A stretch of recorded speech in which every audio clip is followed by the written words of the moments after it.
we're talking about continuing our talk on security. We talked generally about computer security. We talked about principles of computer security. Those are, like, understand there are all kinds of different international organizations that provide recommendations, and these things that I'm talking about, the principles of computer security, I mean, these are taken directly from this international organization.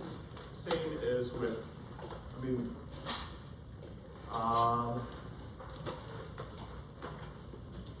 we're talking about web security. This is not a complete list, understand. All right, we're talking pretty broadly about some of this stuff. There are, in fact, many ways to do authentication. We're talking about one of the standards, which is D17.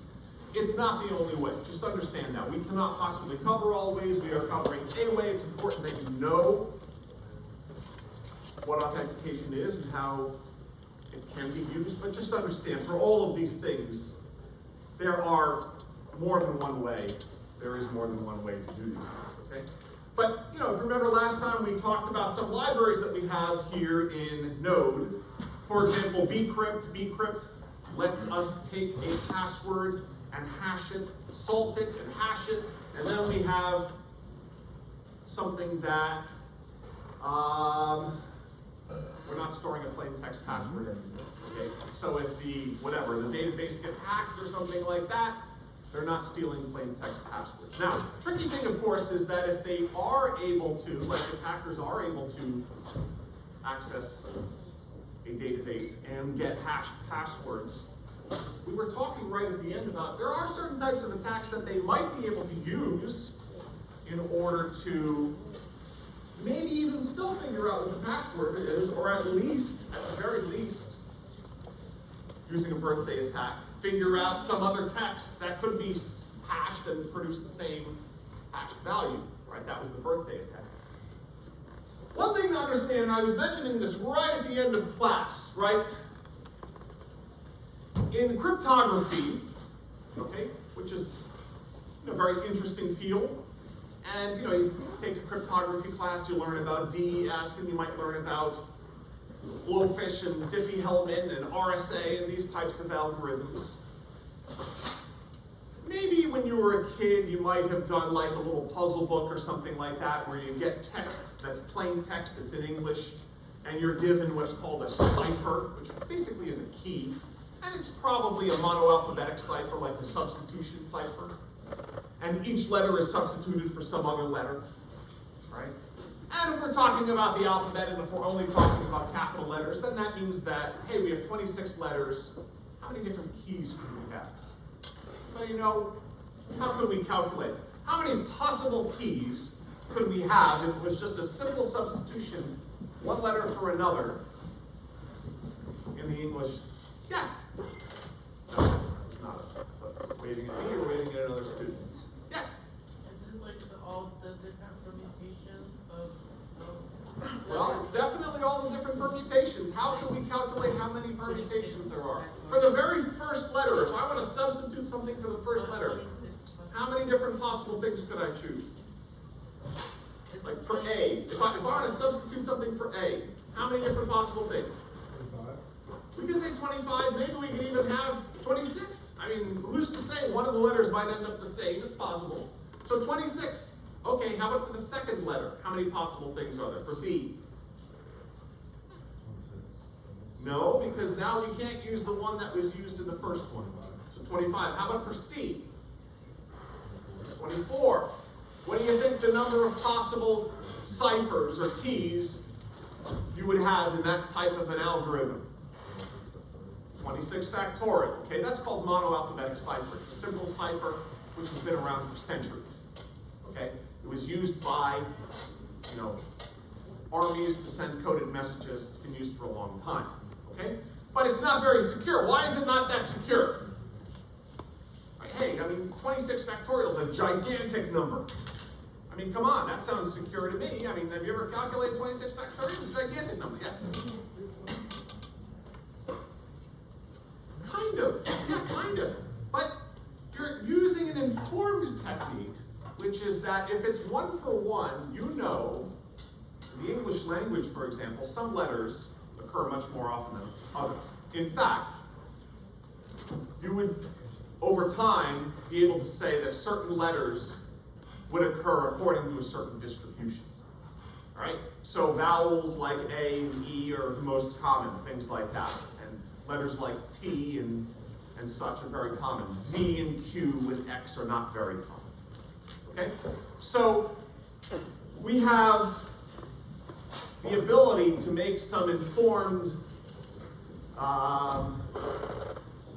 guesses, or at least computers do, based on those distributions that they'll find in the encrypted passwords, okay, or whatever the encrypted text may be. But that's not how most other algorithms work, right? That's just a substitution.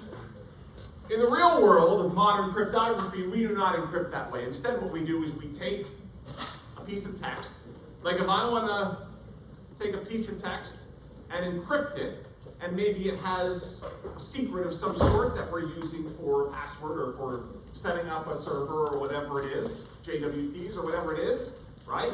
It might be plain text, like this is our password. The way it works in modern cryptography is that we would take that and we would turn it into a number. All right, so each letter, 2 bytes, right? Everybody knows Unicode, each letter is 2 bytes. So we would take that, 2 bytes for each letter. If I have, for example, 8 letters, that means it's 2 bytes per letter, it's 16 bytes. So an 8 character string, we can turn into a 16-byte number. That's a big number, right? I mean, a float, or let's just say an int. An int is 4 bytes, a long is 8 bytes. This is a 16-byte number. The largest number you can represent in an int is like 3 million. Okay, is that right? 3 million or 3 billion? I think it's 3 billion. Plus or minus 3 billion. Okay. Something like that. That's an int. That's a 32-bit number, but that accounts for positive and negative, right? Somebody look it up quickly. What's the largest? Is it 2 million or is it 3 million? Is it billion or million? I don't know. Oh, my brain can't hold all of this. It forgets things. I learn one thing, I lose another. But a long, the largest long you can represent an 8-byte number is gigantic. That's a whole number. And if you're talking about a 16-byte number, it's really gigantic. Okay? So in encryption, we take text, we turn it into a number, and then we do some calculation on it and turn it into a much bigger number. Okay? And then, because the algorithm works in a certain way, it then knows how to turn it back into the original number. Right? That's how encryption and decryption work, right? And public key encryption, like RSA, which we're actually using in this assignment, okay? If you look at RSA, we used it for, we're using it with decrypt. I believe we're using the RSA algorithm there, I think, 256. So, understand the keys are random gigantic prime numbers. Again, you can learn about the mathematics of it, which is very interesting. But they're random gigantic prime numbers that are the keys. In fact, you have 2 keys, an encryption key, which is the public key, and you have a decryption key, which is the private key. And they share one of the prime numbers, and then they have different other prime numbers. And there's an algorithm that uses those gigantic prime numbers to take the 16-bit text that was originally 8 characters, turn it into some other crazy number, do mathematics on it, turn it into some other crazy number, right? Where it doesn't represent anything in text. It doesn't mean anything as far as text is concerned. It's just a number. And then because you know what the private key is, you can turn it back into the original number. Right? So I want you to understand, as far as encryption and decryption is concerned, right, these algorithms are essentially mathematics. Okay? That's really what they're doing. They're not doing substitution the way that you would think of, like, again, with monoalphabetic cipher, which is what we all learn when we're kids, like, you get like one of those wheels and it has a random cipher and you can decipher messages and things like that. Okay? Anyway, so we were talking about these things last time, and again, we talked about JWTs and all that. And right at the end of class, we were talking about, okay, we can use these things, but we have to be aware of some of the attacks that might happen to our website, right? We looked at how we're implementing this in this assignment, right? And again, I've provided an initial implementation for you for this homework assignment, for homework 4. And of course, moving forward in homework 5, it's design, which we're going to get into today. But the final project, you're not getting any more code. So you're going to have to do some of the stuff that I did in homework 4 for you. You're going to have to do it again in homework final project. Okay? And again, really what that means is we need accounts, we need to be able to log in, we need to be able to log out. We have to be able to do complete mediation, i.e. authenticate every request, make sure you have permissions for it, things like that. We're actually going to have 2 different types of users in the final project. Okay? So we're going to extend that in a little bit in a couple of minutes. But we want to be aware of some of the different types of attacks. Now, one we talked about last time, which I started off with here, which is the birthday attack. And again, the whole idea is, hey, if we, and this relates to some of the things that you did in 215, if we have a hashed password, right? As we talked about last time when we were doing this lecture online, we said, hey, by the way, the lecture is viewable, right? I didn't realize that by default added a password, but I know somebody posted on Piazza that they couldn't view it because it was asking for a password. I deactivated it. You should be able to access it on here, right? It's right here. Okay, online right there recording. So you should be able to access that. And of course, we were continuing our discussion on stack web security there. So, I mean, again, what we were talking about is, hey, there are different, you know, if you're using a hash table, there are different hashing functions, right? More than 2 hashing functions we discussed. Or in 214 when you took that, what were the 2 hashing functions that you probably did in 214? Anybody remember? What did we use in 214? Hashing functions. What are those? Yes? Modulo. Mod, right? And mod is probably the preferred one. Okay, and again, because we talked about, hey, we have ID numbers here at Stony Brook University. There are a billion possible ID numbers. I have an array of 135 students here. I want a data structure that's going to be a hash table that's going to keep them so I can access them by their ID numbers quickly. I don't want an array of a billion. Right? Hash table, right? We don't want that. Right? We want to somehow have a hash table smaller than a billion, right? Where we can hash keys and then access their natural hashed index if possible. We might get collisions, but we said that we would get the fewest collisions probably if we were modding by 1,000. Or I guess if it's 135 students, at the very least we'd have to mod by 135. But that would probably produce a lot of collisions. There are different metrics on what would produce fewer collisions, how large to make the hash table, things like that. For the most part, you don't worry about that. I mean, we're using associative arrays. We don't even know what hashing function they're using or how they're doing that actually underneath, but it works kind of like a hash table. All right, that's one. The other one was division. All right, what's the problem with these things? The problem with these things is the hash function might produce a lot of collisions, okay? And the problem with hashing a password is that, again, there might be many passwords which if you type them in and they get hashed, the hashing algorithm isn't so that they might actually produce the same hash value. Okay? So that can shortcut a brute force attack, right? And again, you might be able to hack a server and get all the hashed passwords and then start cranking on some computer, and computers, you know, there are computers that are very powerful that they bring to these hacking conventions. I don't know if you ever heard of these hacking conventions, but there's all kinds of rewards for people who can come up with algorithms that can crack passwords more quickly. And, you know, they're cracking, you know, passwords in under an hour and things like that with some of these mechanisms, okay? So, some of these mechanisms, again, they might crack a password and it might not even be actually the password. It just might be something that produces the same hash value, okay? Another thing, another type of attack to be aware of.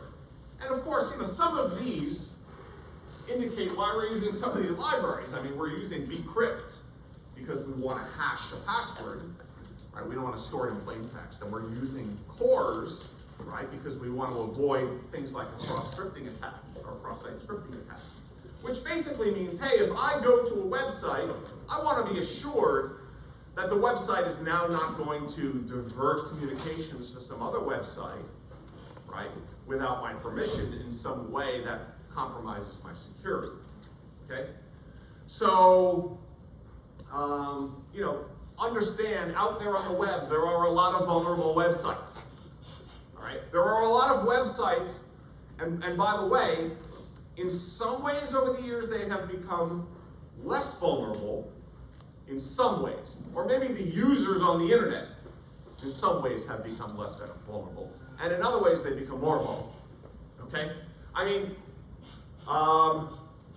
everybody I knew was getting computer viruses in the late 1990s because of a few different reasons. One is that not all communications were over HTTPS, so not all communications were secure. Additionally, our computers were not really that smart, aware of all of these different types of attacks in a lot of different ways, and so weren't looking for these things. And users were downloading things and running things that they shouldn't be running and downloading, and there are all sorts of malicious websites that were difficult to distinguish from the original website. So we've certainly gotten more accustomed to these things, and we have software that helps us in a million different ways. What I will say is that there is, however, a problem, okay? And there are really a few problems. One is that many computer users are getting older. Well, actually that's not true. Every single computer user is getting older. Even you are getting older, right? Even your younger siblings are getting older. And as people get older, you know, and they're still using computers, they get targeted, okay? When my mother was still alive, oh my God, and my father too, and he was alive, the targeting of them, I mean, on a daily basis. Phone calls. My mother used to like to just entertain them, so she would answer the phone, and she was savvy enough to know what they were up to, and so she would keep them on the phone for as long as possible. I thought to myself, like, she should have, like, she would start speaking Spanish to them and other languages, because she spoke like 5 languages. And like, they'd get all frustrated with her, and she'd be like, call back later, I have all this money that I don't know what to do with it, stuff like that. It's sort of funny. There are actually entertaining people on YouTube that do this sort of thing, that just like keep people on the line and things like that. But when you're older, man, oh man, that was an eye-opener, like being at her house over an extended period of time one summer, and just like, it's constant. And my father would get these emails, and just, you know, just the idea is, you know, as you get older, you maybe slow down a little bit, you're not as sharp. And they had difficulty sometimes distinguishing between a real email and a phishing email, or a real website and a site that has been compromised. And understand, attackers, you know, they will go to weak sites. Like, they will go to sites, people's home pages, right? I mean, they come to people in our department. I mean, even you, if you start a homepage, right? Somebody might betray you, you know, right? Or somebody might figure out a way to find a weakness in your server, or who knows what, and give the credentials or whatever to your personal page or whatever, you know, even a page that you think is harmless, and somehow make it so that if other people go there, they assume it's your homepage, and they assume, oh, you would never hurt me, and you wouldn't, right? But it's somebody else who has now compromised your webpage or your whatever, okay? So understand that a lot of these different things that we're talking about, you know, it's not necessarily that the web page, right, is being malicious, it's that the web page had a weakness, right? And the web page weakness was exploited. So one thing, for example, is called an SQL injection attack, which is to say that there are websites that, again, what hackers and what these types of people like to do is they like to test their ideas on similar systems, right? Might not be their true target, but if they know a bit about the setup that the system is using, maybe especially on the back end, right? They know what ports are being used for what, if they know how maybe queries are being used, it's possible that they could inject queries into the system in some way such that if the queries get executed, it will produce some security flaw, right? It will then, therefore, give them access to something. And maybe will forward to other people who go to the site, it will forward them to this page that they want where they can do other malicious things, like get them to load things or provide credentials, credit card numbers, whatever, okay? So understand that an SQL injection attack is basically the hacker is somehow getting SQL, right, loaded onto the server in a way such that it gets executed, and as a result, when other people go to the site, they might get diverted to some other place, thinking they're still on the site. Now, the reason why this kind of works is because, I mean, you go to Solar, you click on it, and you're brought somewhere else, it feels like. I mean, a lot of these sites, even on campus, you know, you're not really sure. You know, I've been pestering you with the PERTS site, right? That's the survey site, right? I'm sure you all love my emails about please fill out this survey, right? Again, the university wants me to do it, so I want you to do it, right? So, you go to that site, and sometimes I'm like, man, what's the URL? And it's like, you're a little confused, like, is this definitely a good place? You know, I get emails from places, and I'm not sure it's from the university or not. In fact, the university sometimes sends emails that are tests to see if people, like faculty, will actually click on malicious sites. And the funny thing is they give us a grade on it. And one of the security professors in our department, who's this really accomplished professor in the world of security, right? He always clicks on it because he's curious and he knows, you know, he's like, you know, he wants to know what they're going to do. So he always gets like a failing grade, I guess that's what he said one time. But he's deliberately checking to see. But I'm always curious to see if one day he clicks on something that's going to actually produce harm. I'm sure he knows the difference. So understand, there are mechanisms that we can use for this, and one of them is our cores library, which we don't really need it to do very much. Basically, using the cores libraries, we're saying, hey, no matter what happens in the other parts of this site, if they get compromised, you know, we are not doing any cross-origin, meaning this coming to our web page is not going to be communicating and forwarding you know, to any other web page, things like that, okay? So, we're not getting any cross-origin requests. So, none of the data that you sent, essentially, right, you're entering a form with your credit card number, that's a guarantee that it's not then therefore being sent to some other third party, okay? So, there is, of course, you know, the denial of service attack. This is a little bit out of our control, right? I mean, we can't control, you know, what's happening to networks all around us, okay? We can only control what's happening on our networks. For the most part these days, you know, you make a web application, you don't probably host it on your own server, you probably host it on the cloud somewhere, right? This is why Larry Ellison has so much money. But, you might have your own, I mean, I have my own servers, I have my own Linux servers, and I deploy my own applications there. But I'm to some degree susceptible to this. My server is in the CS department, so we have people who deal with this. But there are different types of attacks that one can use. One is just simply flooding it with requests. So, like a TCP is asking for a connection, right? That's a socket. TCP is a socket, it's asking for a connection. So we just ask a server for a ton of connections. Hey, give us a socket connection. You know, that's one way.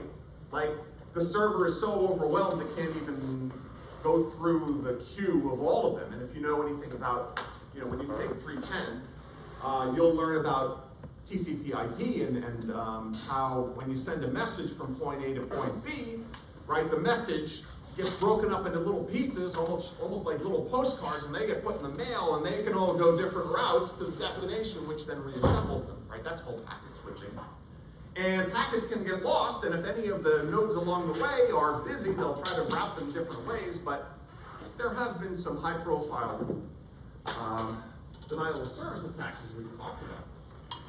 But there are other things as well. I mean, the one down there on the bottom, of course, is where you have found susceptible systems where you can then load with your own bots that are going to do the attacking for you. And those systems A, aren't necessarily your own, B, are not necessarily, the owners of them are not necessarily aware that they are even serving somebody else, and C, might be dormant for a long time, okay?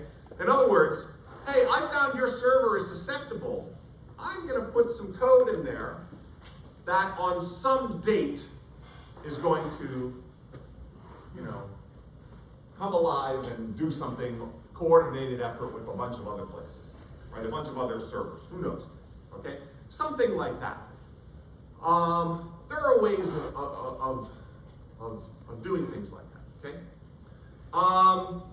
But again, denial of service, we have, different types of attacks that are all centered around, let's just flood certain networks with requests to connect, or requests for whatever, pings, whatever it is, okay?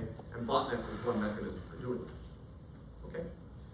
Now, there's some overlap in all of these things, so I want you to understand that it's not like each of these is completely different. There's overlap here. So the term drive-by attack, okay? The drive-by attack essentially means that you have created malicious code. It might not be tailored for a particular site, okay? You might be looking for a bunch of sites. I mean, again, if you're doing botnet stuff, you might be looking for a bunch of sites.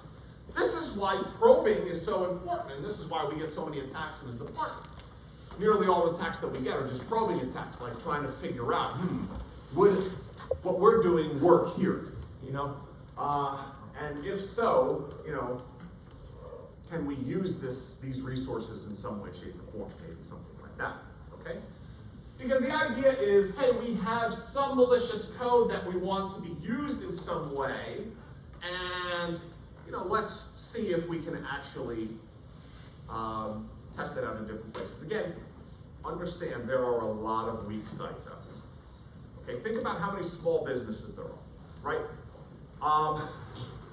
I once went to a university, computer science department, and needed to access the internet, and I asked them what the password was, and they said, they looked it up, 1, 2, 3, 4, 5, 6, 7, 8, 9. That was a computer science department, okay?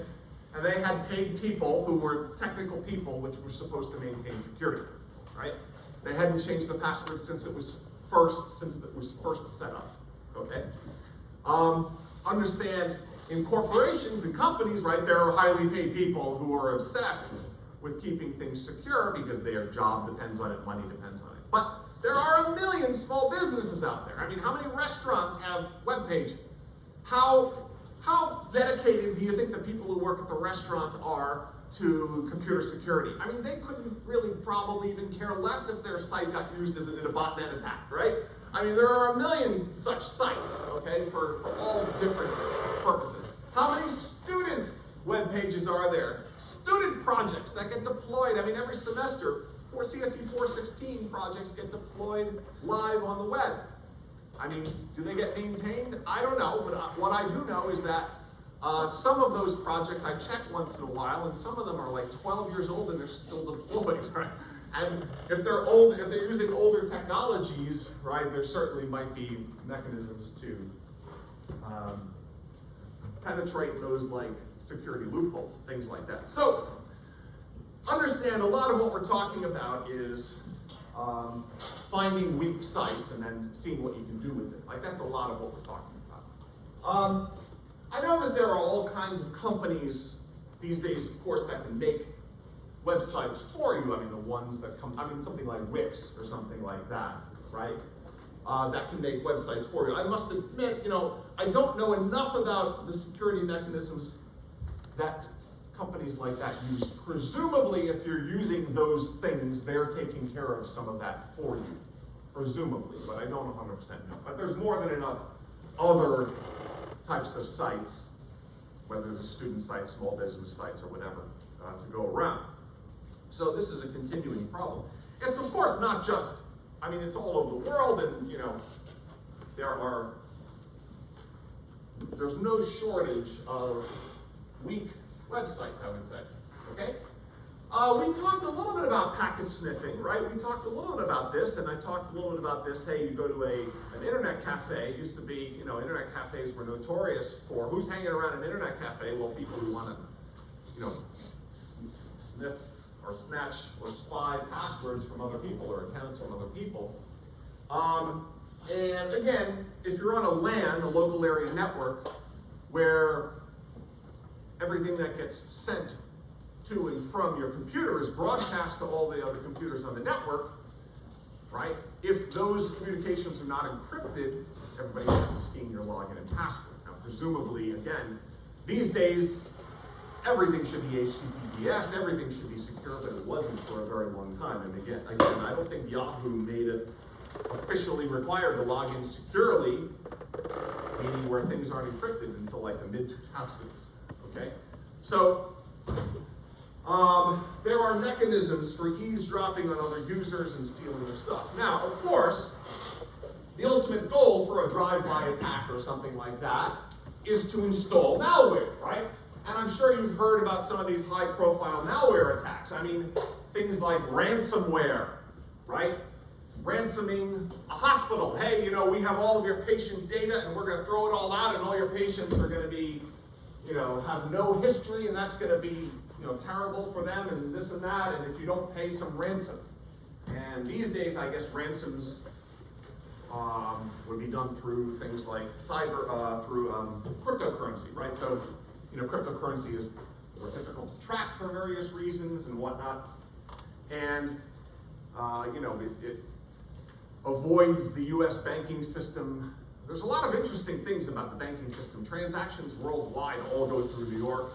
At least, I guess BRICS is trying to change that, but for the most part, all transactions, all financial transactions at every single bank worldwide has traditionally gone through New York in terms of the ledger, okay, so, which is, you know, kind of an interesting thing, but cryptocurrency is outside of that and is mostly unregulated. I mean, there's all these weird cryptocurrencies that are just scams, of course, you know, but there are some cryptocurrencies that are used legitimately, illegitimately too, meaning that people actually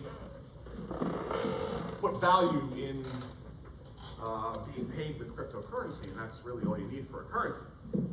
Anyway, certainly things like viruses, right? I mean, download this. This was the old way of getting people, right? The Melissa virus, for example. The Melissa virus, somebody sends you an email, and it says, oh, hey, you gotta, you know, download this. This is important. You have to read this. And I download it or something like that. And I mean, it'll be an exe file. And you're like, open the exe file. Okay, open the exe file. And then what it'll do, it will do something malicious. Now, the Melissa virus, like what it would do is then like email everybody that you know, right? And possibly delete some files or things like that. There are other types of attacks as well. Like, hey, you get an email on the internet telling you to delete some important operating systems file and now your computer doesn't work, or replace it with some other, you know, DLL that they're providing, which now gives them control of your computer. Like, there's a whole bunch of different things that they'll do in that regard, okay?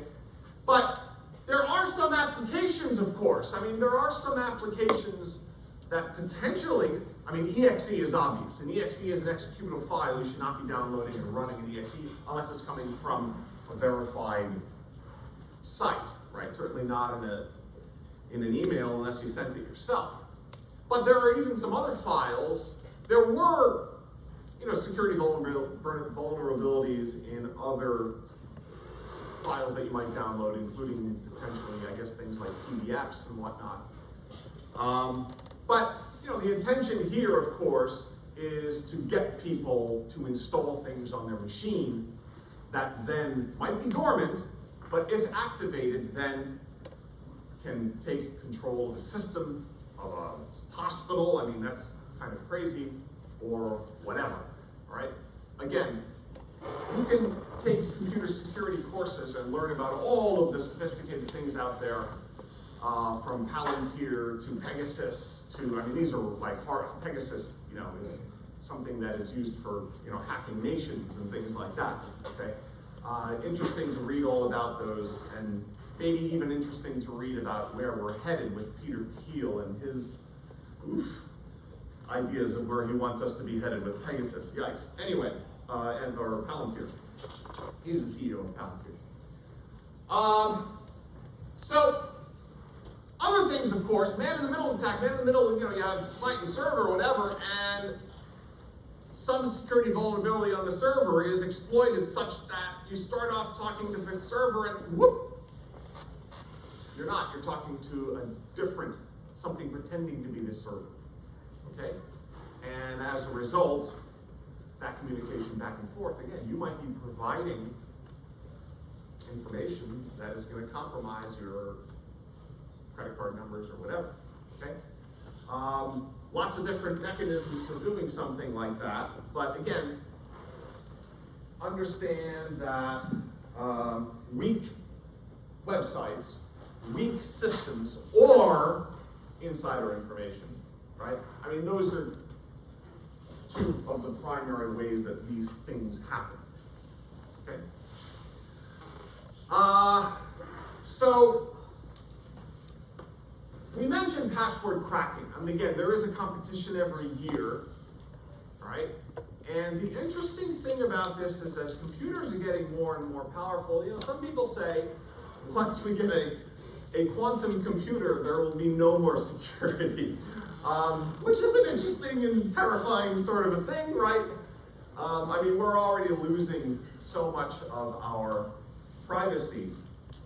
It's remarkable. If you were to tell me, 30 years ago, all the privacy that I gave up, I'd be like, never, right? Not in a million years. I mean, the idea that all manner of different companies know everything about me, right?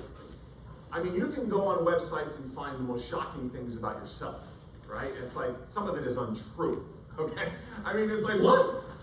Just through free services, I mean, you can find out about every address that you've ever lived in. You can, without much difficulty, find your own credit card numbers, right?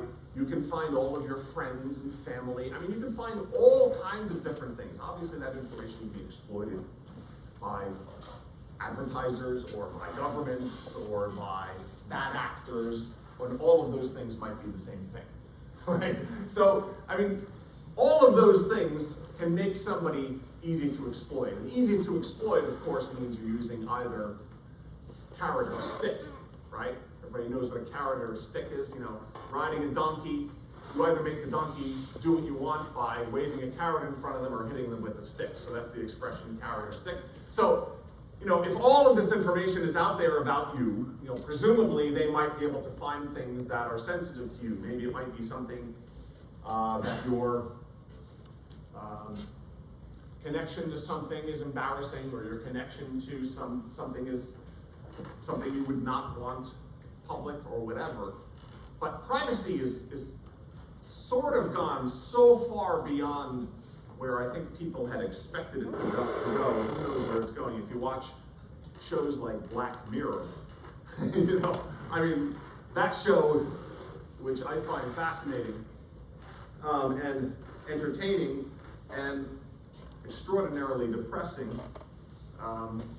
maybe might give some hints as to where we're going. Although I don't know if you watched the last season, some of the episodes in the last season were a little too fantastical, not very realistic, but earlier episodes I thought were quite interesting and in some ways realistic regarding where we might be going with some of this stuff. Anyway, certainly big ones for countering these types of attacks, two-factor authentication, right? Presumably, my bank account, every single time I log into my bank account, I get a message and it's asked, are you sure you want to log into your bank account? Like, it tells me every single time I log in, which is a little bit of a hassle, but every time I log into this thing, it asks me, are you sure you want to log in? And then it asks me, is this your computer or a shared computer, right? So that's really the best way these days to protect accounts in that way. So even if somebody somehow, were to switch out the keyboard here, right, which is what some hackers might do, they might have their own keyboard, which does key logging, and it records everything that gets typed, and you might be looking in there and storing it somewhere. and they might be able to then review it and say, look at these accounts. Well, even if they have the account, login and password, when they try to log in, it will notify the owner of the account. Presumably, that will produce a problem. I did have a weird problem once in a while. I would be curious if anybody else had this problem, which is that I have an email account that I've had for a very long time, and I wanted a similar one in Google, and I created a similar one in Google, okay? And then I didn't use it for a while, but I still had it. But apparently somebody created a Spotify account with my thing, thinking that it was their account. And I was terribly confused by this, but I was getting free Spotify, okay? And I was getting free Spotify for a very long time, except then the original owner didn't like my musical taste, so didn't like that the music that I was listening to kept, appearing high, and his musical taste was all country. It was horrible. So I think it's not for me. There's, certain country music that I'll enjoy from like the 1940s or 50s or something like that. But, we got into like this battle, and it was kind of interesting and entertaining, but in the end I won the battle. He moved his account to a different account, but I lost the war because now I don't get free Spotify. So, And the playlist was created. Yeah, the playlist was great. The funny thing was I kept getting, I didn't care about that account. Like that was what was unique about that account. I could not have cared less about that account. So I kept getting these notifications about a problem with the account, and I'm like, everything's okay. I kept saying, no, yeah, everything's okay, reset the password, yes. Because I knew he was resetting the password, and as long as he could reset the password, I could still get free Spotify. But he must have recorded or something like that. Anyway. So if you're ever in that situation with an account that you don't care about, the problem is, there are ways to reset accounts that are not yours. This is before you would remember this, but in the 2008 presidential election, Sarah Palin was the vice presidential candidate for John McCain, who was the presidential candidate. And somebody looked up all kinds of information about her online on Wikipedia. And you can find all kinds of personal information about things, and as a result with that, was able to figure out the answers to a whole bunch of guess questions, like, like questions for verifying for research. And this was somebody in Tennessee, and reset the password, and then was able to take hold of one of her accounts, and was then posting things to her account using a technique like that, right? And then got, in trouble, and is probably still in jail. I don't know. I'm joking. I don't honestly know, but there are people who use techniques like that. Of course, I mentioned this before. In our department, we get these all the time, and we can kind of categorize these in two ways: just a regular old phishing attack and a spear phishing attack. Right? The spear phishing attack is much more dangerous, okay? Phishing attack is, hey, I get an email, and it's pretending to be somebody from Microsoft. I get this all the time. Our spam filter mostly filters them out, okay? Sometimes I look in my spam inbox, and it's like, what? Long list of attempts to try to convince me to click on something and download something and do something.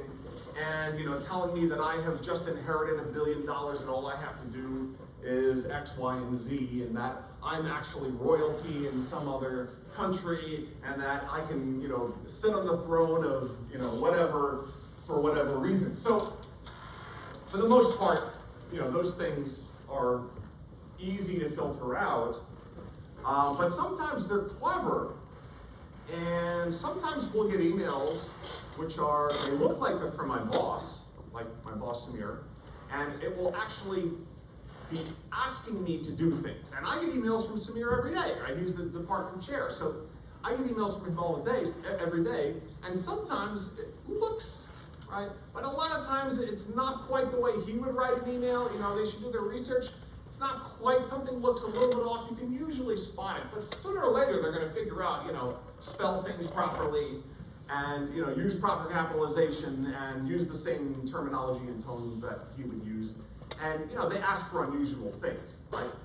But a spear phishing attack, right? A spear phishing attack, you might say that that's a spear phishing attack because I'm being attacked assuming that I have trust in Samir, and they're sending something to me trying to exploit that trust, okay? But an even more severe spear phishing attack would be if they wanted to attack me and only me. Like, they're sending that to everybody in the department. It's not that highly motivated an attack, but a much more highly motivated attack, right? The Sarah Palin attack, that's a pretty motivated attack. That's a specific person, right? If you have a person or a group of person focusing on one very specific person, and you have a time frame, right? That's a different story, right? I mean, you can do really destructive things in that case, right?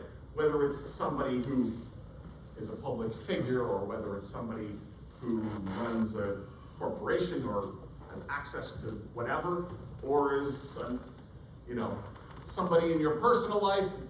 Big one, of course, is ex-coworker or ex-boss. Like, I mean, again, people with inside information in particular, they can do more damage, right?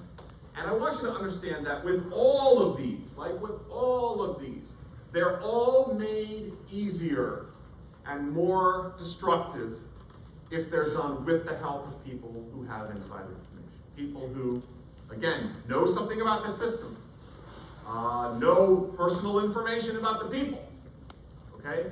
Know, right, all sorts of things about the protocols at the place of employment or whoever it is that you're trying to target, okay? So all of these, right, are easier to accomplish, of course, if it's somebody who is highly motivated, of course, but an insider with inside information about how to successfully conduct these attacks, okay?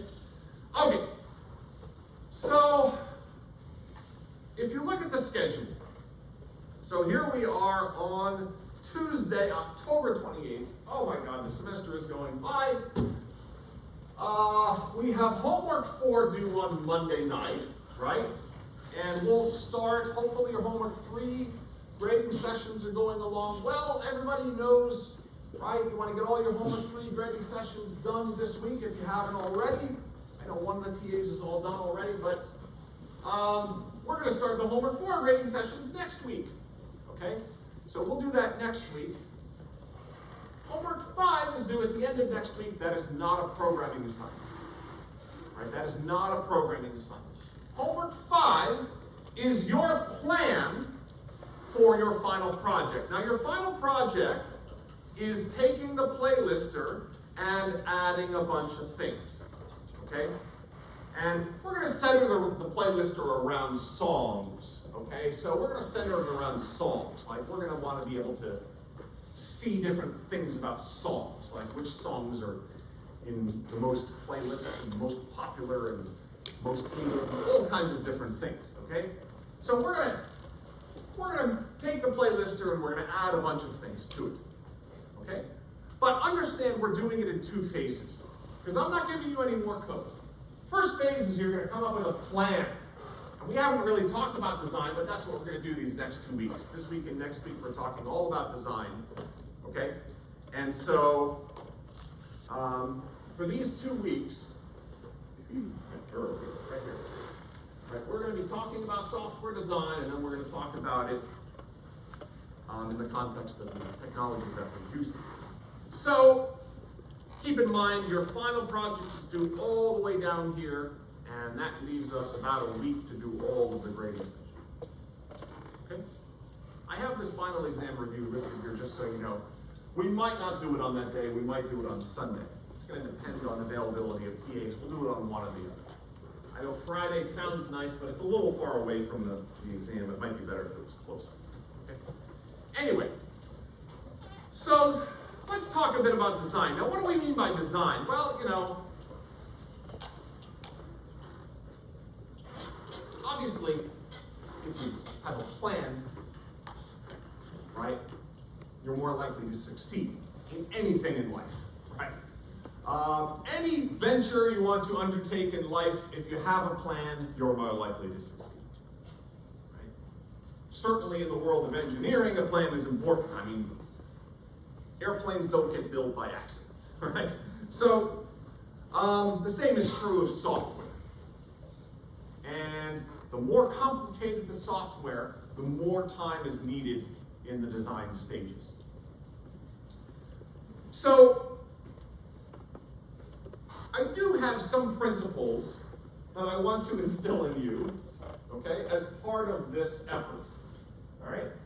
And when I was an engineer, I had a boss who used to hit his hand on the table and yell at me. Everybody got yelled at, but I really got yelled at sometimes. And he used to say, define the problem, define the problem, define the problem. So, this is one of the core principles of software engineering, actually, which is that if we don't define the problem, we solve the wrong problem. And solving the wrong problem is a disaster. It's expensive.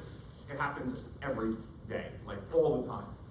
In fact, it's the biggest problem in software engineering is defining the wrong problem and ending up with a product that doesn't solve your problem. It solves a different problem that nobody wants to solve. Okay? That's the most common reason why software fails, actually. All right?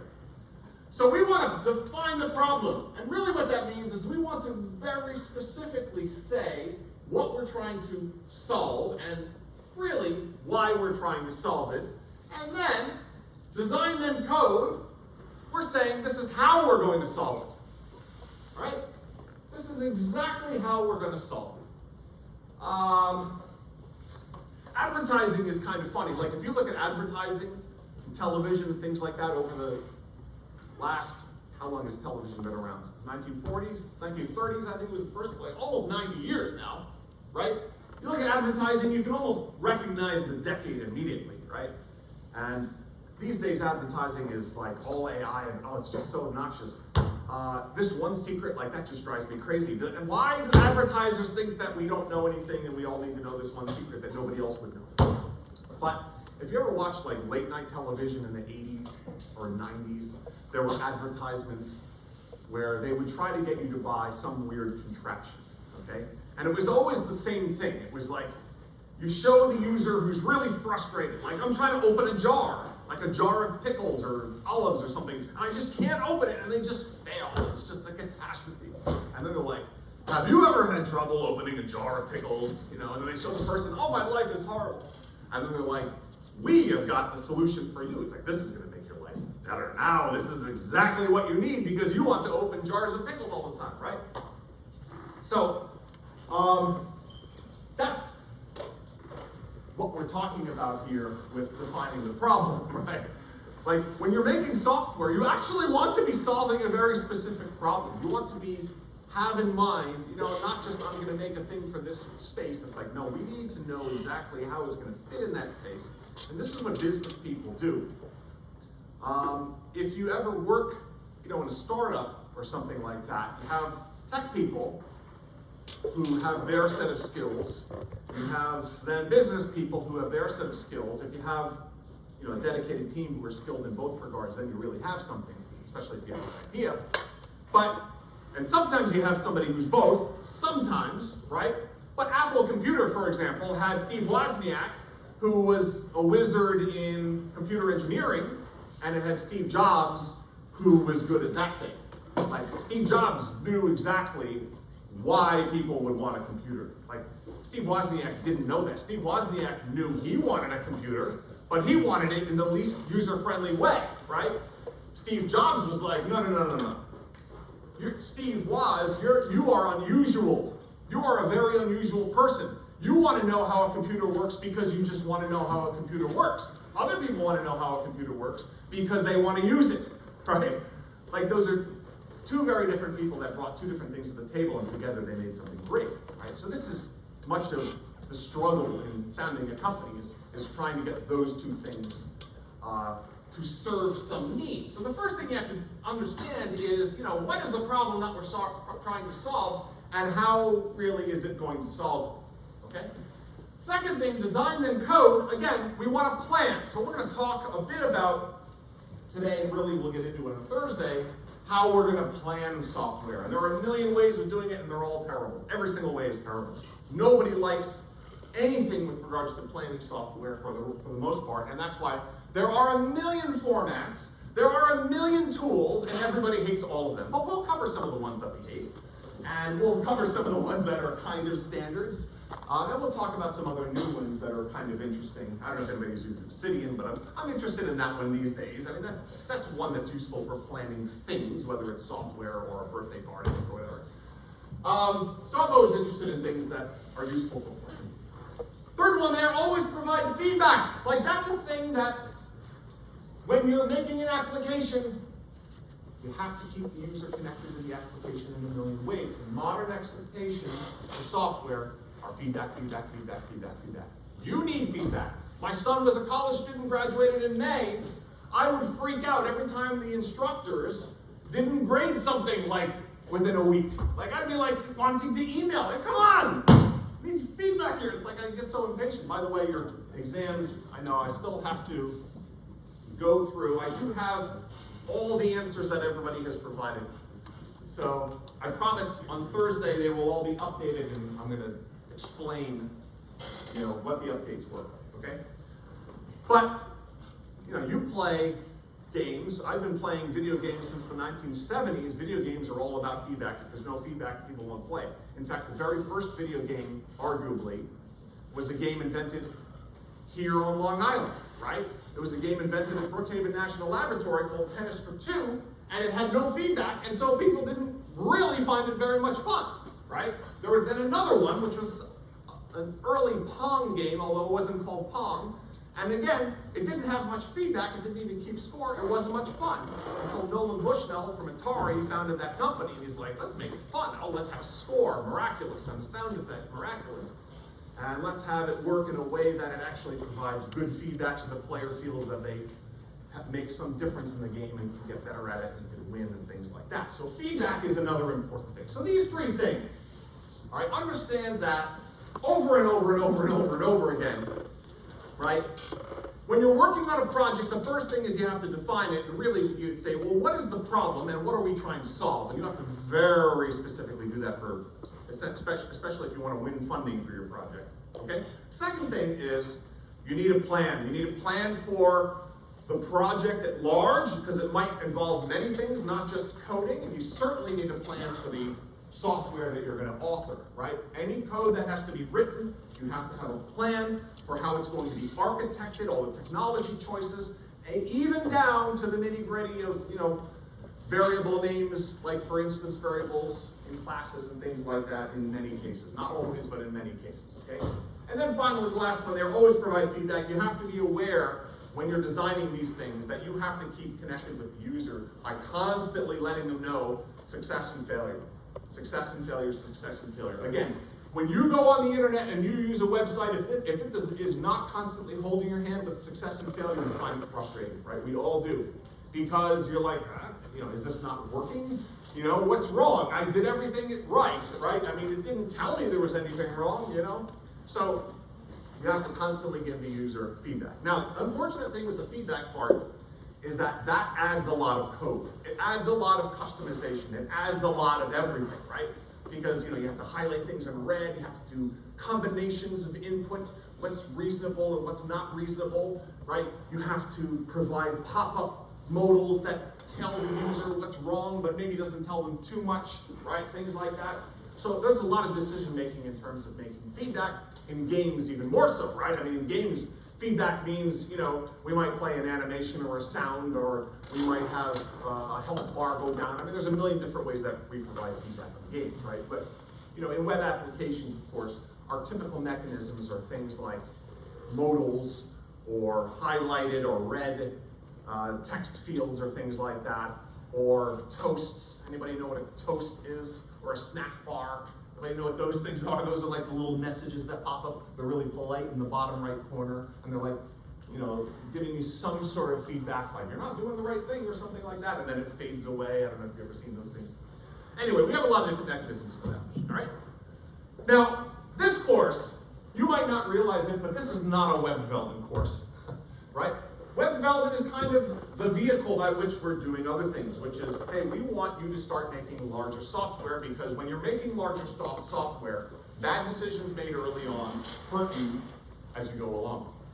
So we want to start helping you learn to plan how to make better decisions with software. Again, Why are we doing all this web stuff? Well, because it's essentially, it is what most applications require.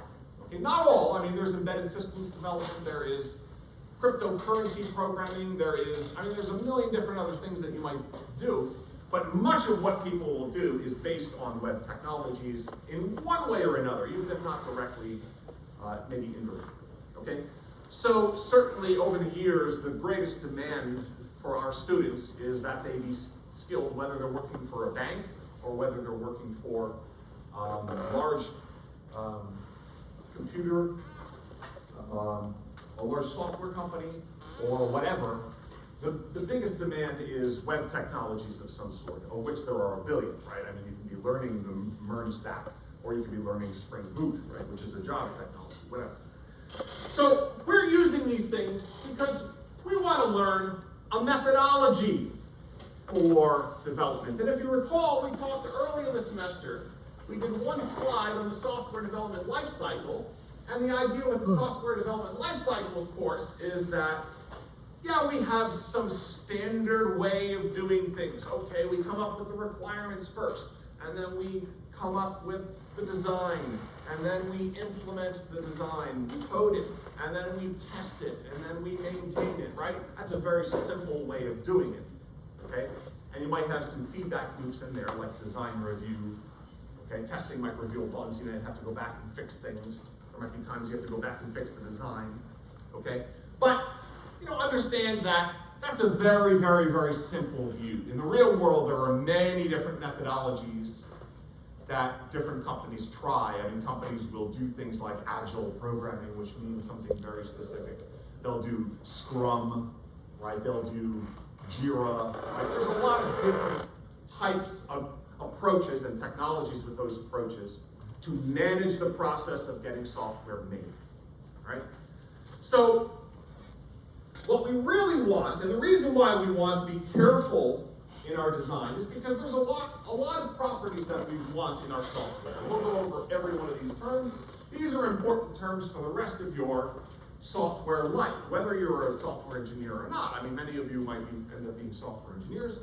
Some of you will manage software engineers. Some of you might be professors or founders, or I have ex-students who are surgeons and lawyers and all kinds of different things, okay? So, we want to design software, and from the beginning, we want to bake in these properties. Tacking on desirable properties later on is much more difficult. Kind of like raising children, just so you know, okay? If you raise a child from the very beginning, from when they're very young to be dishonest, it will be very hard to turn them into an honest child later. That's important. Or if you raise a child, anyway, listen. Like, when you're raising a kid, if they're raised to be undisciplined, for example, it is really hard to add discipline later, right? And I don't mean discipline as in like you're hitting your child, right? People misunderstand that. I mean like teaching them to be self-disciplined, okay? It's if you're lucky enough to have kids, right? And if you want them, I hope you have that fortunate experience. It's the greatest experience of my life. And think in terms of you're teaching a class and you have a policy and the policy is not strict. And then 3/4 of the way through the class, you're like, you know what? We're going to change it to a strict policy. That class would not be happy, right? It's the same thing with children. Not that you're children. I'm not trying to say that, but it's the same sort of a principle. Like, it's not easy to add discipline later, okay? Anyway, it's the same thing with software. If we are designing software and we don't think about these things from the beginning, it can be much more difficult to add it later. It can be painful. The reason is because it might require significant redesign, right? So let's talk about all of these things. The first obligation, of course, is correctness, right? I remember one time I was in Steve Skeena. If you know Steve Skeena, he's a professor here in the department. He's been around since the last millennium, since me. And I was actually in his class back in another millennium. And one time, it wasn't for my class, it was one of my friends who was in his computational biology graduate class, and he was asking Steve about an algorithm in computational biology, and he was describing it to Steve, and Steve said, "Oh yes, I've seen that algorithm before. It's called wrong." And that like always stuck with me. It's like, you know, it's either wrong or it's not wrong, right? So if the algorithm is wrong, if it doesn't produce the desired effects, it doesn't matter how efficient it is, it doesn't matter how well it's designed, it doesn't matter how well it's documented. You know, you can document the hell out of an algorithm implementation, and if it doesn't work, nobody cares that you documented it, right? Keep that in mind. So understand the first obligation is correct. Now, tricky thing, of course, is correctness isn't just how it functions. Like, correctness can be multiple things, okay? Correctness in CSE 416, for example, might mean your requirements analysis. Your requirements analysis means, hey, what are we gonna make? Let's specify what we're gonna make, okay? In 416, you make a requirements analysis, also sometimes called a software requirement specification, or a spec for short, which basically means this is exactly what we're gonna make. And it outlines exactly why the software is needed, how users are gonna interact with it, how all the user interface screens look, all of that. That would be in a requirements analysis. And of course, that can be incorrect. Like the design can be incorrect, okay? I don't know if you like movies. One of my favorite movies, being a musician, if you're a musician, you've probably seen it. If you haven't, you better, is a movie called Spinal Tap, right? This is Spinal Tap, which is a comedy, but it's about the world of music. It's like one of the first mockumentaries, if you know what a mockumentary, like The Office, the show Office is a mockumentary. It's pretending to be a documentary. But it was sort of showing the ridiculousness of the music industry, all right? And it's kind of it's a great movie. But anyway, in the movie, they have a song called Stonehenge. And Stonehenge, if you know what Stonehenge is, those giant, you know, monuments there in England.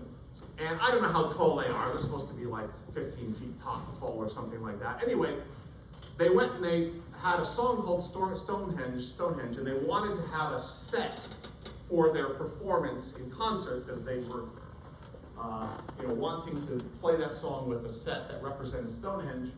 And they brought a design to a designer of the Stonehenge monument that they wanted. Oh, 18, so they put 18 there. The problem is, the designer, they drew this on a napkin in a diner, and they brought it to the designer, and the designer did it perfectly, right? The designer did a great job, it looked perfect, they even said it looked perfect, but then they asked, okay, when you make the real one? And she's like, what do you mean when you make the real one? This is the real one. And they're like, what are you talking about? It's supposed to be 18 feet tall. And she takes out the napkin and she says, wait a second, you told me 18 tick tick, which means inches tall. So she made it 18 inches tall. Now this has kind of become a representation, like in the world of software engineering, people like to refer back to this, okay? Because so many people have seen the movie, it's a very funny movie, especially for musicians. I mean, there's a lot of inside musician jokes. But it's kind of a representation of, hey, she did her job perfectly, right? The fool was the person who drew it on the napkin, who is a musician who doesn't know the difference between feet and inches, okay? So that's kind of a representation of this idea of garbage in, garbage out, right? I mean, if you provide garbage input, like the requirements were the napkin. The napkin was like, this is what we want. It's not a formal diagram, it's not a formal document that has been checked. You're going to get exactly what you ask for, right? People's jobs depend on what you ask for. Now, some industries, of course, and some people, hopefully in software, will actually verify, are you sure this is what you want, right? I mean, presumably. But you can go online and you can find a million examples like this in the world of cake making, for example, with people misspelling what goes on a cake, or tattoos, right? Find all the people who, you know, they get a tattoo where their name is misspelled, or their girlfriend's name is misspelled, or whatever, and then the tattoo artist is like, this is what you gave me, you asked me to do this, I asked you. And the person didn't know what their, you know, the name, how the name should be spelled, or whatever. Presumably, by the way, sometimes tattoo artists misspell things on their own, right? But anyway, So, in the scene, of course, right, it's not 18 feet high, it's 18 inches high, and it's not really a hit, but it's a funny move. Anyway, this is indicative, again, garbage in, garbage out. Every step along the way, from coming up with the requirements, that's the first step. You produce a bad document, people are going to follow it off in the wrong direction, right? But even the next step is going to be important, right? Which is the planning step, right? But there are other things that we care about as well. I mean, efficiency, right? This is particularly important for web applications. I mean, if you think about web applications, how frustrating is it if something isn't loading, okay? In fact, this can kill an application. People get frustrated with something, it's not loading, and we'll just simply not use it, right? We'll choose not to use it. How about lag in video games, right? Latency in video games will ruin the experience, right? So, if you think about efficiency, okay, the problem here, of course, is that presumably you're asking a system either to do too much work that it can't do in that amount of time, or you're just simply not managing the work properly. It's one or the other. It could be one or the other. I mean, you could just simply be asking a system to do more computation, right? You're asking it to render too many things, like to draw too many things. It just doesn't have the capacity to do that. Or you're not taking advantage of its full capabilities. An interesting thing happened when Intel, does Intel exist anymore? I think it does. When Intel, a few years back, started these dual core computers. Everybody knows what a dual core? It means that one chip doesn't have one CPU, it has two CPUs, okay? And what's good about that? Well, you can run instructions on both CPUs. I mean, your application can be much, much, much more efficient. Well, there was a study just a couple of years after it was released, and Windows applications, almost none of them were using dual core. Almost all of them were just using the one core. And again, the reason is because it's much more complicated to program things using dual core, okay? You have to be concerned with race conditions and things like that, and there's all kinds of problems with multiple threads interfering with one another and all that kind of stuff. So, also understand, if something is not performing up to your expectations, right? Again, it can ruin the experience for users. You have to figure out why, and it's very likely that it's not the application throughout, it's one very specific place in the application, okay? And so efficiency, you're really looking for what's called bottlenecks, or in code we call it a hotspot. And there's a metric that's called the Pareto principle, and it says that 90% of all of the instructions that get executed are found like in 10% of the code. It's an approximation, okay? Which is to say that most code is just fine the way it is in terms of efficiency, but if there's some high leverage operation that gets used a lot, that uses a lot of data or whatever, you better have that thing optimized, right? Don't optimize everything though. Don't optimize everything. Why? A, it's time consuming to optimize stuff. B, that stuff might not even get used, right? It's a waste of time, right? So you don't necessarily want to optimize everything, especially in the world of web development. You want to be careful what you optimize, because in web development, code is notoriously short-lived, right? You make a web application, and it's like pieces of it are being replaced within, months, okay? So things might be short-lived. You don't want to go nuts. Only optimize the things that really need to be optimized, okay? So, and again, optimization, there are ways of figuring out where. There's something called profiling. Profiling basically means you're monitoring the code that's executing. You're seeing which part of the code, meaning really what methods take the most time, which ones get called the most, which ones are costing the most as far as the processor, or even memory, because you can profile according to memory footprint. Profile it regarding that, okay? We then, so, it has to be correct, it has to run efficiently, it has to be easy to use. Easy to use for two parties, for the end user, or maybe easy to use for other programmers, right? Easy to use for the end user, of course, right? User interface, we've all used them since a very young age. We have expectations where things should be located. Where is your account in a web page? Like if you want to access your account, where is it? Top right. Everybody expects that, okay? Where Are your eyes going to go when you first arrive to a web page, top left? Why? Because we read right to left, or left to right. I'm sorry. I would be curious if people who read in other ways, I mean, like speaking Japanese or Hebrew or some other languages, if they're reading from right to left, I would be curious to know if there's been research that they would go to the top right. But it's sort of assumed that most users who go to a website, their eyes are initially going to go to the top left, and the reason is, again, because that's what they would do if they opened a book. And I realize some of you were like, what's a book? But, you know, assuming that we all know and read books. So, we want familiar stuff. Right? We like things where we expect them to be. That lets us learn to use them much more quickly. We like familiar icons, unusual icons. You know, we're not sure if we should click on them or not. We don't as easily find them as intuitive to use, things like that. We want things grouped in nice ways. The way that our brain works, our brain uses something called chunking. Okay? If I see two people sitting over here next to each other, I assume they know each other. I assume that they know each other. Why? Because they're sitting in a group. Right? That's how our brain works. Our brain, things that are near each other, we associate them in some way. That's called grouping, and our brain does that. Right? It's an efficiency. Our brain has a lot of efficiencies.